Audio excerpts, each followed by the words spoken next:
Hi everybody, Miss Jenna from the West Des Moines Public Library coming to you from Rose Farm in Norwalk. We're really excited to share a farm-themed story time with you and to show you around a little bit.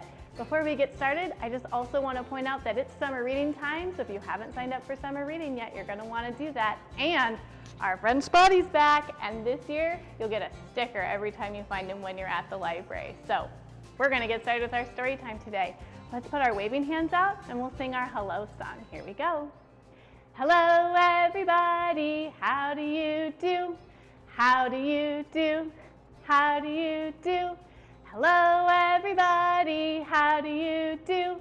How are you today? We also like to mix it up a little bit and get some of our wiggles out. So let's have everybody bounce up and down when we do this the next time. So if you're sitting down, stand up and we'll do a little bouncing to get our wiggles out. Here we go. Hello everybody, bounce up and down, bounce up and down, bounce up and down. Hello everybody, bounce up and down today. All right, we're gonna get started. Here we go. So one of the fun things we like to talk about at the library is quick things that you can do at home to help your kids learn some of those pre-reading skills. And one of them is just pointing out letters when you see them in your environment. So we're gonna read these two stories today. So you could point out letters on books like T-R-A-C-T-O-R-S spells tractors. You don't even need an ABC book to talk about letters.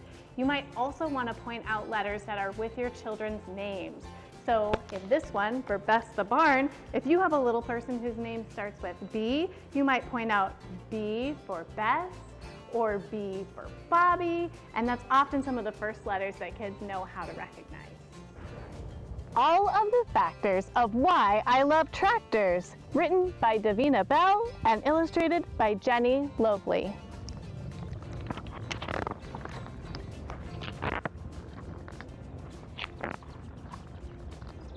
I'm off on an outing with my mom today, and we're not just going to the park to play. Where are we going? Can you guess? Take a look. I'll give you a hint. The hint is this book. Down past the school and the pool and the shop, I run through the door with a skip and a hop. It's the library! Hello there, Frankie McGee, Miss Squid the librarian says to me. How about that? That's quite the name for a librarian, Miss Squid. Oh no, says my mom with a very big groan when I show her the book that I want to take home. There are more than 1,000,000 good books here to try. Why is yours always about tractors, Frank? Why? Oh, thank you for asking, I say with great glee. I'd love to explain why they're special to me and tell you the many glorious factors that go into the love that I have for all tractors. First, the big strong treads on wheels that can travel through huge muddy fields or across pits of gravel. A rumbling engine, a pipe that spits smoke, a rake if you're raking, a hoe that can poke. A seat for the farmer, a wheel that she steers, a grumbling noise as she changes the gears, levers and buttons and pedals to press. Trucks have those too, my mom loudly protests. But Mom, I say, trucks just cannot do the things that a tractor can, let me tell you. A tractor has different parts that attach, a shovel for digging a vegetable patch, a plow to turn earth so it's ready for seeds, a sharp blade to chop all those troublesome weeds. Please stop, says my mom. I have heard quite enough. But I'm only beginning. They do even more stuff. You used to like trains, my mother complains. But then I got bigger, and so did my brain, and I realized trains only chug down a track. How boring. I'm snoring just thinking of that. Police cars have sirens, gliders have wings, and forklifts have forks if you're into those things. But none of those is a good enough factor to challenge my love for a shiny red tractor, like an old Massey Ferguson, what a machine! Or if red's not around, well, I guess I'll take green. That's the color of tractors made by John Deere. I know, says my mom. I've been hearing all year. What about fire trucks with ladders and hoses? Or planes with their wide wings and cute little noses? Cranes are so tall, they can help build a wall. They can lift things up high, they deliver and haul. A cement mixer? All it does is go around. A steamroller? Well, it just sort of squashes the ground. What's wrong with tractors? I don't understand. Oh, Frank, I'm sorry, but I just can't stand any more books about them. Will these do instead? Cable cars, submarines, taxis, a sled? This one has rockets flying through space. This one has cars driving fast in a race. No thanks, I say in my most polite voice, but I think you'll be very pleased with my choice. I'll lend it to you if you're interested too. There's a lot you could learn about what tractors can do. Frankie! My mom hollers. Hush, shh, says Miss Squid. Did you find something, Frank? Why, thank you, I did. I like that the librarian hushes the mom and not the kid. For many various glorious factors, I want this book, and it's all about tractors. What a surprise. I would never have guessed, says Miss Squid with a wink. Well, you know yourself best. When you want something different, just come and find me. A kid who likes books is a nice thing to see. And we think that too at our library, so come see us and find some new books. Right, Mom, I say, as we check my book out. I like books. That's what matters, not what they're about. And don't worry, I add, I know this one by heart. I can read it to you. When can we start? The end.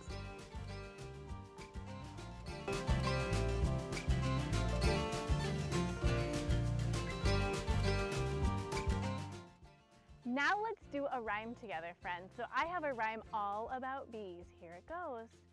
We're going to use our hands together. We're going to go, here is the beehive. But where are the bees? They're hiding inside where nobody sees. Watch them come out of the hive. Bzzz, 1, bzzz, 2, bzzz, 3, bzzz, 4, bzzz, 5, bzzz. This is Bess the Barn Stands Strong by our local author Liz Bedia and illustrated by Hickey.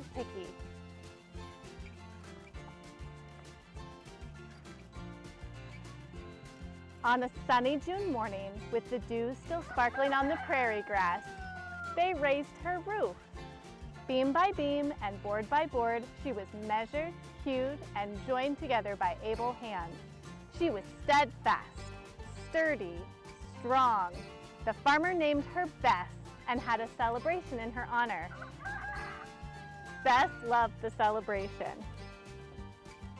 Early the next morning, Bess flung her hardy doors open wide to welcome the animals.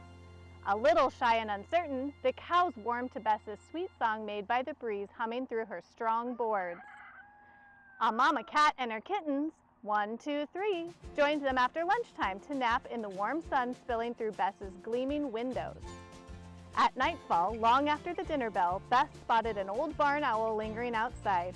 She welcomed him to roost on her sturdy beams. As young and old nestled in, Bess's song drifted throughout her steadfast walls, letting each of the animals know they were safe and sound. Bess's heart was full. Bess was there for every celebration on the farm. She saw life born into the world, struggling to stand, romping out to the pasture, and life well lived, leaving the world. Fall was Bess's favorite time to celebrate on the farm. Twinkling lights were strung from her strong rafters. Hay was swept from her weathered wood floor. Everyone gathered within her cozy walls to enjoy a harvest feast, hot apple cider, and a rollicking barn dance. "Thanks for the evening, Bess," said the farmer, patting her side. Year after year, more celebrations went by with every season. From luminaries lighting the winter nights, to the arrival of newborn animals in the spring, to family gatherings in the summer sun, to harvest time each fall. Bess savored every moment, even as she and the farmer both became worn around the edges. Then it was time for another celebration, this time for a gentle farmer's life well lived. The farm was sold to a young, innovative farmer. He had new everything, new ideas, newfangled machines, and quickly he built a shiny new barn for the animals. It was all work now, no time for celebration, no time for Bess. Every morning, Bess watched the animals romp and play in the pasture far away, and every evening the animals headed for their shiny new barn, their new home. Bess felt empty. She sagged, creaked, and slumped. Then one day, Bess saw a sky she had seen before, mean and pea soup green. She knew danger was on its way. She shook off the cobwebs and dust and scowled at the angry sky. Bess watched the animals dart and dash toward the shiny new barn. But the storm arrived first. The roof torn off and scattered. The sides tattered and split. The beams toppled and shredded. Battered but still standing, Bess knew what she had to do. She still had strong rafters, sturdy walls, and a roof raised with steadfast love. She threw open her doors, and in the animals ran. Despite the howling winds outside, Bess's sweet song drifted throughout her walls, calming both young and old as they nestled in what hay she had left. And Bess's heart was full again. After the storm passed, Bess watched as the young farmer searched high and low for his animals. Bess flung her doors open wide once again. All the animals had stayed safe and sound within Bess's walls. "Bess, how can I ever thank you?" asked the young farmer, patting Bess's side. The young farmer had an idea, one just right for Bess. On a sunny June day, right before the heat of summer set in, they raised her new roof. Underneath it were her same strong rafters, new windows, same sturdy hand-hewn beams, a new coat of paint, and the same steadfast, sweet-singing Bess. Bess was ready to celebrate for many more years to come.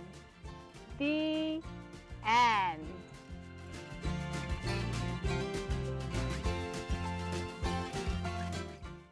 Hi, my name is Carrie Rose. I own Rose Farm in Norwalk. I'm so excited to have all of you today see my farm. Here at my farm we have chickens and cats and dogs. We grow all kinds of flowers and herbs and fruits and veggies, and I hope that you'll come visit me soon. Hi kids, I'm so excited to talk to you about my monarch way station here at the farm, and also my pollination interseed that I'm doing right now here.